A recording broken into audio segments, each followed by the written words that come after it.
The moment she thought I gave up was the moment I stopped playing her game.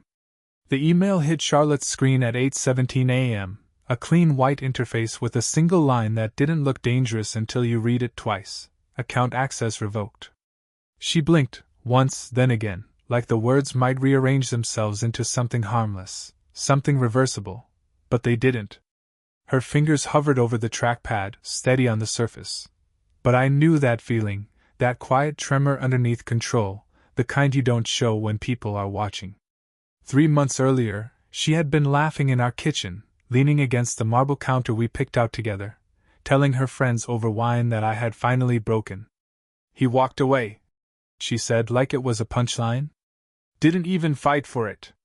They laughed, the kind of laughter that fills a room and leaves nothing behind, and I remember standing just out of sight, hearing every word without needing to see her face. I didn't interrupt. I didn't correct her. Because for the first time in a long time, I understood something clearly. Silence wasn't weakness. It was positioning. My name is Ethan Brooks. I'm 39 years old, born and raised in Illinois, and for most of my life I believed that holding things together was the same as winning. I built a career in commercial real estate. Long hours, early mornings, the kind of work where you measure success in square footage and contracts signed before noon. I built a home too, not just the house with the wide porch and the 2-car garage, but the routines, the quiet dinners, the assumption that if you kept showing up, everything else would follow. Charlotte used to believe that too, or at least she said she did. Back then, she'd sit across from me at the kitchen table, legs tucked under her, asking about deals, about numbers, about how it all worked. She said she admired the way I thought 3 steps ahead. I didn't realize she was learning the board. Things don't break all at once. They shift. Small changes, almost invisible if you're not looking for them. Conversations get shorter. Smiles get sharper. Questions turn into calculations. I told myself it was stress, that everyone goes through seasons, that if I just held steady it would pass. But looking back, the signs were there, layered into ordinary days. The way she started saying, "my plans," instead of "our plans." The way she'd check her phone mid-conversation, eyes flicking down like something else mattered more. The way silence crept in, not peaceful, not comfortable, but heavy, like a room waiting for something to happen. The night it finally shifted wasn't loud. No shouting, no doors slammed. Just a sentence delivered clean and casual, like it had been rehearsed. "I think we want different things," she said, standing in the living room with her arms crossed, as if she was explaining a scheduling conflict. I remember nodding, not because I agreed, but because I understood what she meant underneath it. Different things didn't mean dreams. It meant control. It meant outcome. It meant she had already decided how the story ended. Most men would argue. They'd push back, raise their voice, try to rewrite the moment in real time. I didn't. I looked at her, really looked, and saw something I hadn't let myself see before. She wasn't asking. She was concluding. So I did the one thing she didn't expect. I said, "Okay." No anger. No debate. Just that. And then I walked away.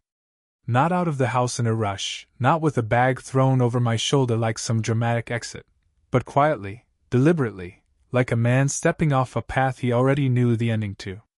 She thought that was the moment she won. She told people I gave up. That I didn't fight.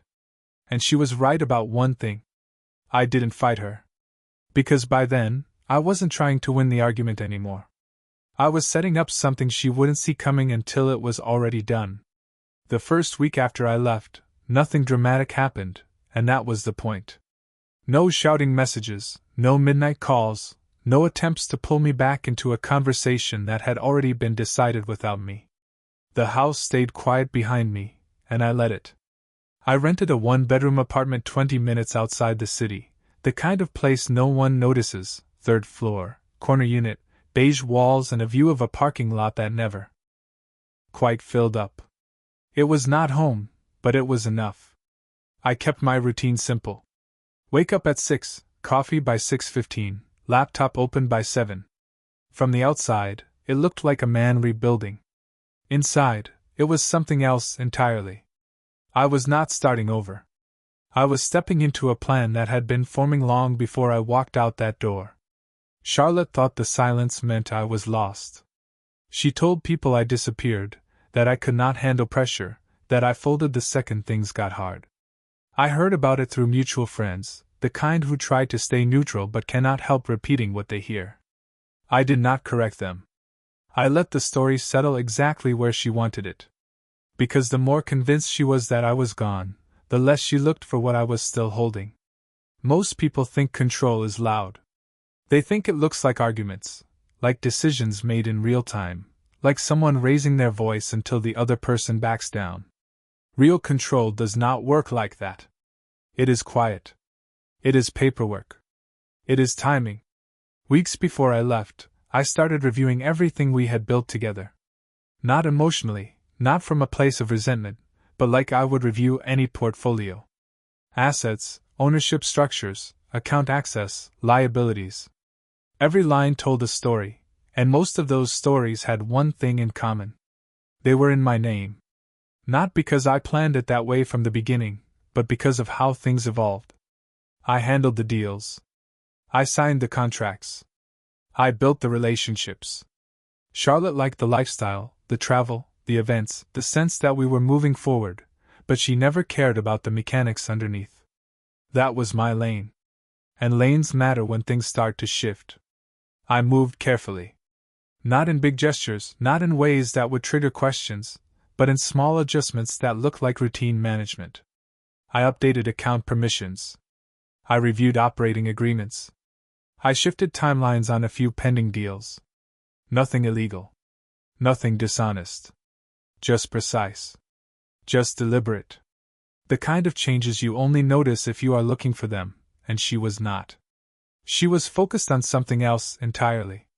Her world was expanding in a different direction.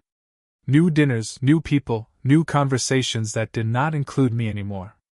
I saw it coming long before she said it out loud. What I did not do was try to stop it. That is where most men make their mistake. They fight the symptom instead of understanding the structure.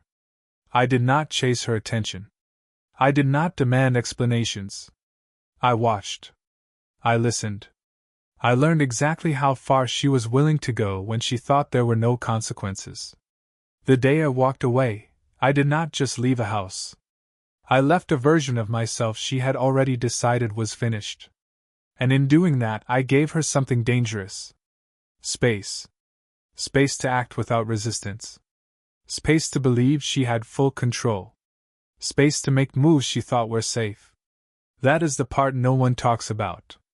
Sometimes the most powerful thing you can do is remove yourself from the equation and let the other person reveal exactly who they are when no one is holding them in place. By the second month, patterns started to form. Transactions I recognized. Decisions that did not align with how we built things. Small at first, almost careless.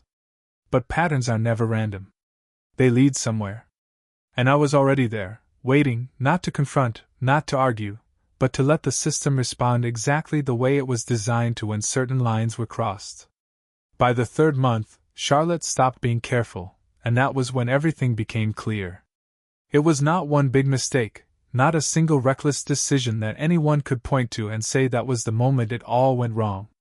It was smaller than that. Quieter. A series of choices that made sense if you believed no one was watching. I saw it in the transaction logs first. Not unusual at a glance, just a few reallocations, some movement between accounts that had always been fluid. But context changes everything. Those accounts were not just numbers on a screen. They were tied to agreements, to structures that had been put in place long before she ever thought about taking control.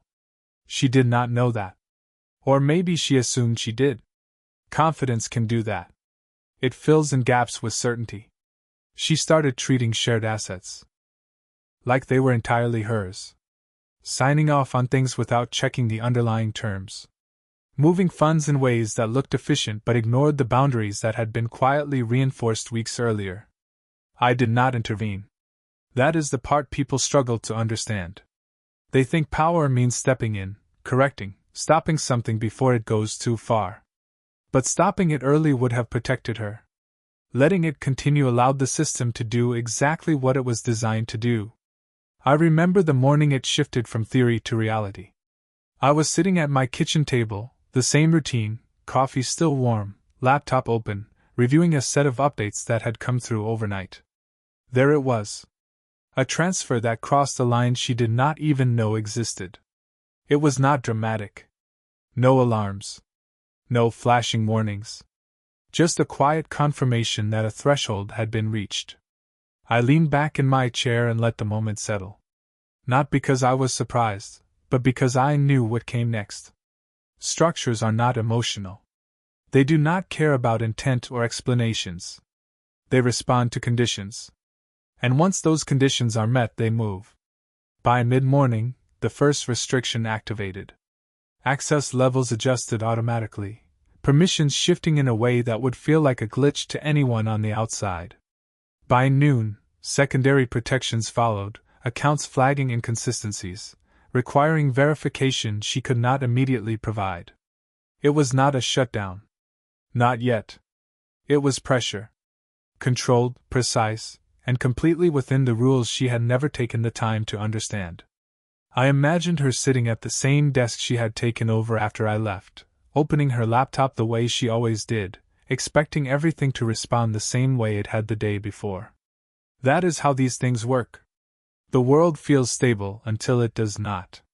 And when it changes, it does not announce itself. It just refuses to cooperate. She would try again. Refresh the page. Close the application. Open it again. Small actions people take when something does not make sense. Then she would start checking other accounts, looking for consistency, for reassurance that it was just one isolated issue. But patterns do not lie. Once one piece moves, the rest follow. I did not need to be there to see it. I knew the sequence because I built it. Not as a trap, not as a weapon, but as a safeguard. Something that protected what I created if certain conditions were met. Conditions she had now triggered on her own. That is the difference between reaction and design. Reaction is emotional. Design is patient. She had spent weeks believing she was expanding her control, that every decision she made without me proved she never needed me in the first place. And in a way, she was right. She did not need me to make the choices she made. She only needed me to build the system that would respond to them. By the end of the day, it was no longer a glitch. It was a pattern she could not ignore. Access points narrowing. Options closing. Questions without clear answers. And for the first time since I walked away, she was not in control of the outcome. I closed my laptop that evening without urgency, without celebration. Just a quiet acknowledgement that the first move had already played out exactly the way it was supposed to. I did not call. I did not text. There was nothing to say. Because this was never about proving her wrong. It was about letting the truth stand on its own, without me standing next to it. By the next morning, the silence between actions started to close in on her, and I knew it without needing a single update. Systems like the one I built do not explode all at once. They tighten. Slowly, deliberately, like a door that does not slam but still ends up fully shut. Charlotte was not used to resistance. For years, everything around her responded the way she expected. Calls were answered. Transfers went through. Decisions carried weight because there was always structure underneath supporting them. That structure had my fingerprints on it, even when she stopped seeing them. Now, for the first time, she was dealing with the structure itself instead of the version I managed for her. Around mid-morning, I received a notification. Not from her, not directly, but from one of the compliance alerts tied to a secondary account. A request had been submitted. Verification incomplete. Documentation missing. It was the kind of message that looks routine until you understand what it represents. She was trying to fix something she did not fully understand. That is where people make their second mistake. The first mistake is crossing a line you do not see. The second is trying to correct it without knowing how the system reacts. I imagined her pacing, phone in hand, calling support lines, reaching out to advisors who only knew part of the picture, explaining the issue in fragments, trying to piece together a solution from people who were not involved in the original design. They would ask questions she could not answer clearly. Ownership details, authorization structures, historical changes. The kind of questions that do not matter until they matter all at once. By early afternoon, the pressure increased. More restrictions layered in. Not aggressive, not punitive, just consistent. Access narrowing further, options becoming limited. Each step felt logical on its own, but together they formed a pattern that could not be ignored. That is how you create inevitability. Not with force, but with sequence. I stayed exactly where I was, in that small apartment, the hum of the air conditioner steady in the background, sunlight hitting the edge of the kitchen counter. It was an ordinary setting for something that was anything but ordinary. I did not feel the need to monitor every detail. I trusted the process because I built it to function without me. That was the entire point. If a system requires constant oversight, it is not a system. It is a dependency. And I was done being that. Sometime later, my phone lit up with a name I had not seen in weeks. Charlotte. I looked at it, let it ring, and then go to voicemail. Not out of spite. Not to make a point. But because answering would pull me back into a conversation that no longer mattered. This was not something we could talk through. It was already in motion. A second call came in. Then a third. Each one shorter than the last, like confidence breaking down in real time. I did not listen to the voicemails immediately. I did not need to hear the tone to understand it. Urgency has a pattern. So does realization. By evening, the system reached its next stage. Not a shutdown, but a lock. Temporary, conditional, entirely within the rules that had always been there. The kind of lock that forces you to stop and reassess, to gather what you need, to understand what you are actually dealing with before you can move forward. It does not accuse. It does not explain. It simply waits. And waiting is something most people are not prepared for. Especially when they are used to controlling the pace. I finally checked one of the voicemails. Her voice was steady at first, controlled, asking what was going on, assuming there was an explanation that would make everything make sense again. By the end of the message, that control was thinner. Not gone, but stretched. "Ethan, I need you to call me," she said. Not demanded. Not ordered. Needed. That word stayed with me longer than anything else. I set the phone down without responding. Not because I did not hear her, but because this was never about what she needed in that moment. It was about what had already been set in motion long before she realized it. I had walked away physically weeks ago. Now, for the first time, she was feeling what that actually meant. Not the absence of a person in a room, but the absence of control over something she thought she owned. And the difference between those two things is where everything changes. The next day did not start with noise, it started with absence, the kind that feels wrong before you can explain why, and I knew that was where she was now, sitting in a space that used to respond instantly and suddenly did not, pressing keys, refreshing screens, expecting something to give, something to return to normal. But systems do not reset themselves just because someone wants them to, they follow logic. And logic does not bend for urgency. By mid-morning the calls came again, this time. Not just to my phone but to people connected to me, mutual contacts, advisors who used to speak to both of us, and that told me everything I needed to know. She was expanding the circle, trying to find an entry point, someone who could bypass what she could not understand, but the structure did not have a bypass. That was the design, every layer connected, every permission tied to something deeper, and without the original alignment, nothing moved cleanly.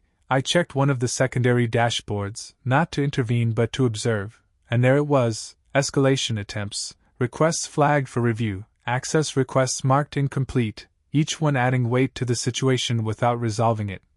Like pushing on a locked door harder instead of realizing it needed a key, I leaned back in my chair and let the moment settle again, not with satisfaction, not with anger, just recognition. This was the part where reality starts replacing assumption, and that process is never fast. She had spent weeks operating under one belief, that everything in front of her was hers to control, that my absence meant freedom, and now that belief was being tested in real time, not by me, but by the system itself.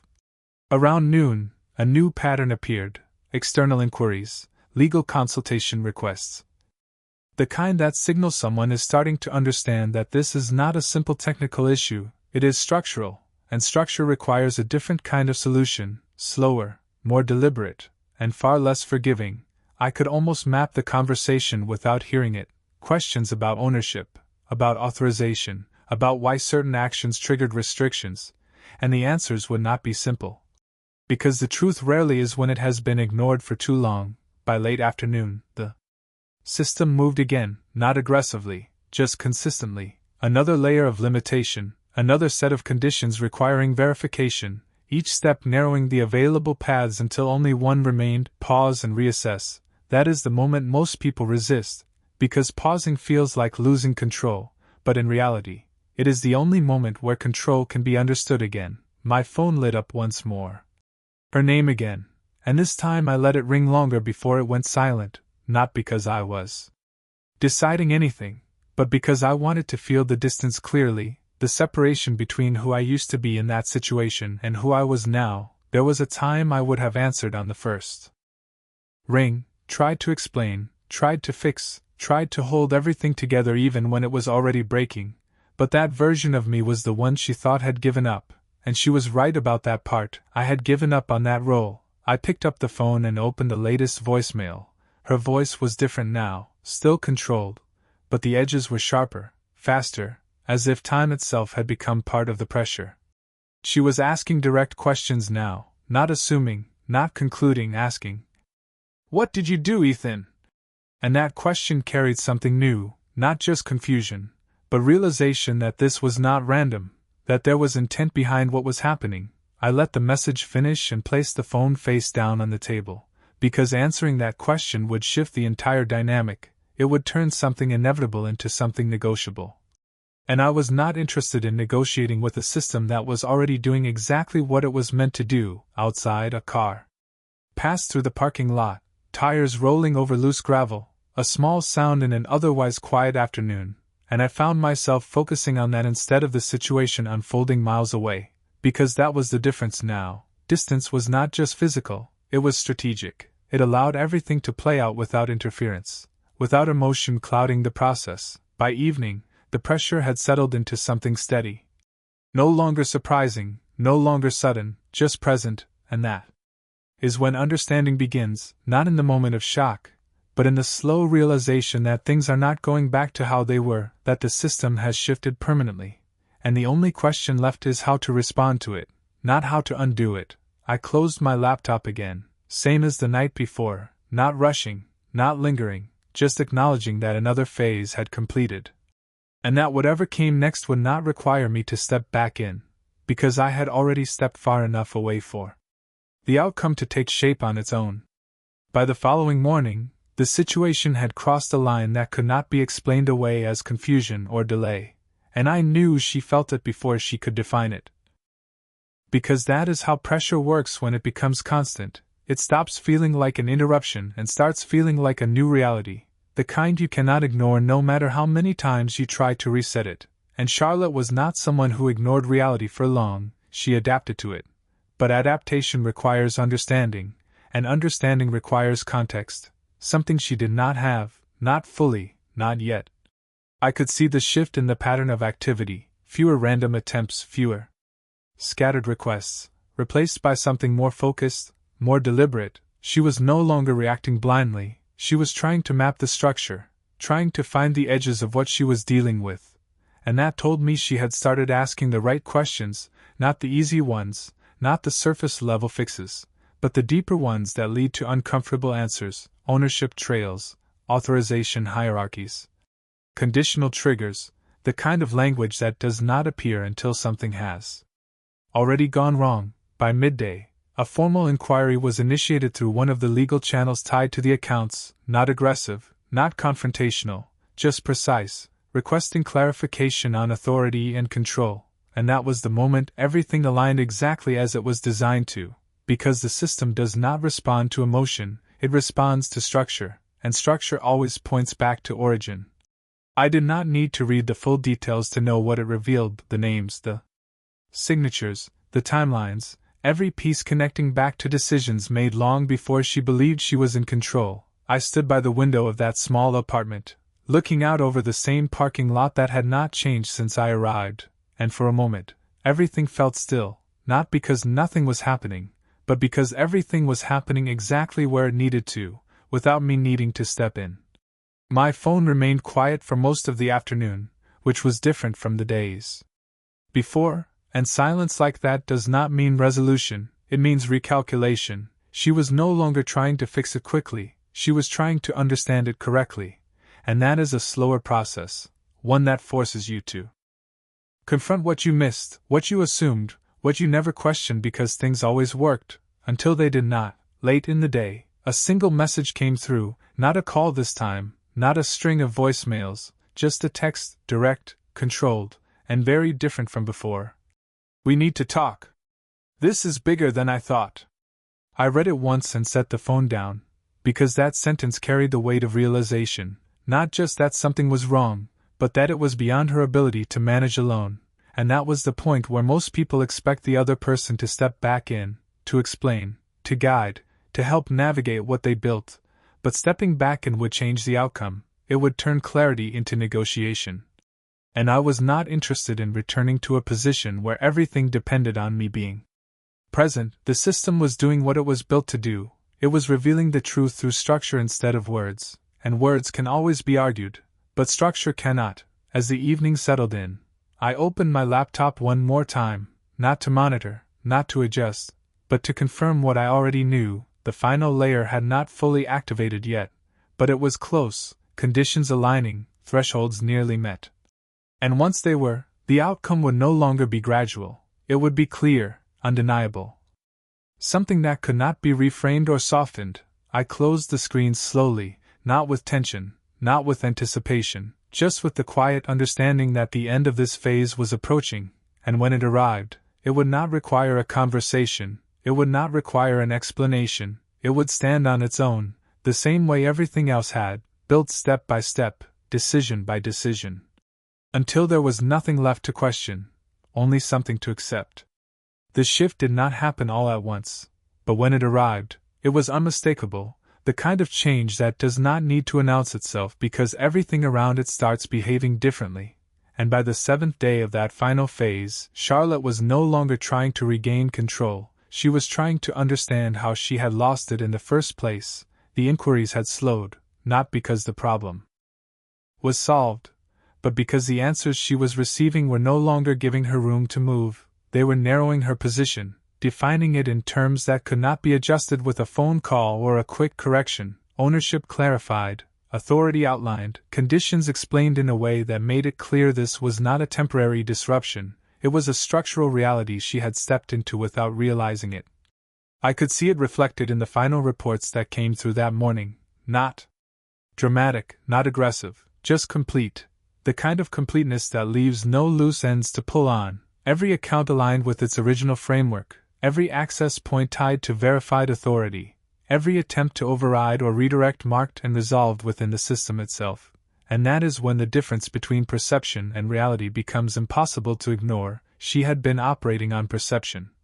What she believed she controlled, what she assumed was hers to manage, and now she was facing reality, what was actually structured, what was actually bound by agreements that existed long before she tried to move them. My phone remained silent most of the day, and that silence felt different from before, not tense, not uncertain, but settled, like the moment after a decision has already been made and accepted, and I knew she was somewhere on the other side of that silence, sitting with the same information, the same clarity, and realizing that there was no quick fix, no single action that would reverse what had already unfolded. Late in the afternoon, a final notification came through, not from her, not even directly related to her actions, but from the system itself, a confirmation that all conditions had been met and all safeguards were now fully in place.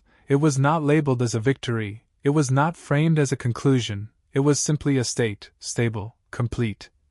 Functioning exactly as intended. I read it once and closed the screen, because there was nothing left to monitor, nothing left to anticipate. Everything that needed to happen had already happened, and it had done so without me needing to step back into the situation. That was the part that mattered most. Not the outcome itself, but how it was reached, through design, through patience, through the decision to walk away at the exact moment it mattered. My phone lit up just once more before the evening settled in, her name again. But this time there was no urgency in the timing, no rapid sequence of calls, just one, deliberate, measured. I let it ring, listening to the sound fill the quiet space of the apartment, and for a moment I considered what answering would mean, not in terms of the past, but in terms of the present, because answering now would not change what had already been established. It would only reopen a door that no longer needed to be open. The call ended, and a message followed shortly after, simple, direct. I understand now. Nothing more, no explanation, no request, just acknowledgement, and that told me everything I needed to know, not about her, but about the situation. Understanding is the final stage, the point where resistance fades because there is nothing left to resist. I placed the phone down and looked around the apartment, the same quiet space that had been the backdrop to all of this, unchanged, steady, and I realized that the real shift had not been in the system or the outcome, it had been in me, in the decision to step back, to let structure replace emotion, to let time reveal what words never could, and in that moment, there was nothing left to prove, nothing left to say. Only the quiet certainty that some outcomes do not require you to return to the place they began, because by the time they are complete, you are no longer the same person who left. The days that followed did not carry the weight of tension anymore, they carried something quieter, something steadier, the kind of calm that comes after everything has already been decided without needing to be said out loud, and for the first time in months, I noticed how little I thought about what was happening on the other side of the city, not because it did not matter, but because it no longer required my attention. The system was stable, the outcome was clear, and there was nothing left to influence, only something to live beyond. My routine stayed the same, mornings starting with the same cup of coffee, the same light coming through the window, but the difference was internal, the absence of anticipation, the absence of waiting for the next shift, because there was no next shift, everything had already settled into place. A few days later, an envelope arrived at my apartment, forwarded through the updated contact details I had put in place weeks earlier. It was not unexpected, just delayed. The kind of communication that takes time to move through formal channels. I opened it at the kitchen counter, the paper inside clean, structured, precise, outlining the finalized positions, confirming what had already been established through the system, ownership clarified, responsibilities defined, access formally adjusted to reflect what had already been enforced in practice. There was no drama in it, no emotional language, just facts presented in a way that could not be misinterpreted. And that was the final layer, not the system, not the calls, not the realization, but the documentation that sealed everything into something permanent, something that did not depend on memory or interpretation. I read through it once, then again, not searching for flaws, not looking for leverage, just acknowledging it for what it was, the conclusion of a process that had started long before the moment she believed I had given up. My phone remained quiet that day, no calls, no messages. And that silence felt complete, not heavy, not waiting for something to break it, just complete. Later that evening, I stepped outside for the first time in a while without thinking about where I was going. The air was cooler, the parking lot still half empty, a few cars pulling in and out without drawing attention, ordinary movement in an ordinary place, and I realized how much of my life had been tied to spaces that demanded something from me, decisions, responses, constant awareness of what might shift next, and now there was none of that, just a moment that did not require anything except being present in it. A week after the final confirmation, a single message came through, not a call, not urgent, just a short line. I received the documents. Nothing more, no questions.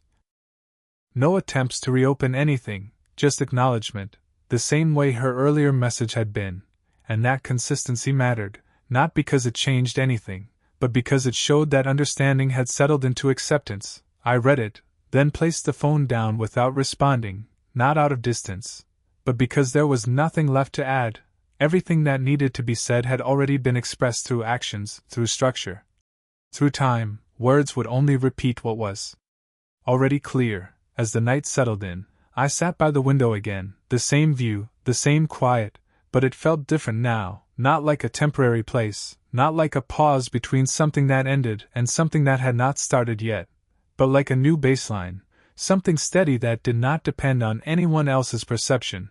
I thought back to the moment she told her friends I had given up, how certain she sounded, how final it felt in that room, and I understood why she believed it, because from the outside, walking away looks like surrender, it looks like the absence of strength, the absence of a fight, but what she did not see, what no one saw, was everything that had already been set in motion before that moment, everything that continued without needing me to stand there and defend it, and that is the part people miss. The difference between leaving because you cannot win and leaving because you already understand how the outcome will unfold without you. I stayed there for a while longer, not thinking about what had happened, not replaying anything, just sitting in the quiet, because sometimes the most complete ending is not loud, not dramatic, but simple, a moment where nothing is pulling you back, nothing is waiting to be resolved, only a clear path forward that does not require you to look over your shoulder anymore.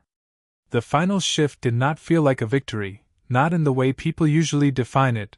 There was no moment where everything stopped and declared a winner, no dramatic confrontation, no last word that closed the chapter with a sense of dominance. Instead, it felt like something quieter, something more complete, like stepping into a space where nothing from the past had any claim on you anymore, and that was the part one had not fully understood until I was standing in it, weeks after everything had settled. Weeks after the last message, the last document, the last attempt to reach across a distance that was no longer meant to be crossed, I had already started moving forward in ways that did not feel like rebuilding, but like continuing from a point that had always been waiting.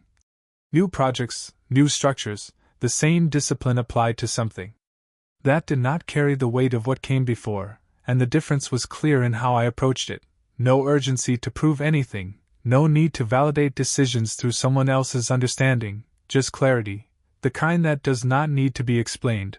One afternoon, I found myself driving without a specific destination, the kind of drive that used to feel like an escape but now felt like a choice, the roads open, traffic light. The city stretching out in a way that looked familiar but no longer held the same meaning. I passed by areas we used to spend time in, places that once carried conversations, expectations, plans that felt permanent at the time, and none of it pulled at me the way it used to, not because it was erased, but because it no longer defined anything about where I was going.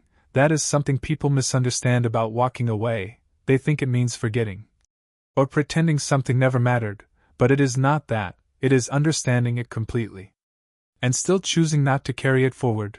Later that week, I received one final piece of communication, not from Charlotte directly, but through the formal channel that had handled everything since the structure finalized, a confirmation that all matters had been closed, all responsibilities transitioned, all connections between us and that system fully resolved.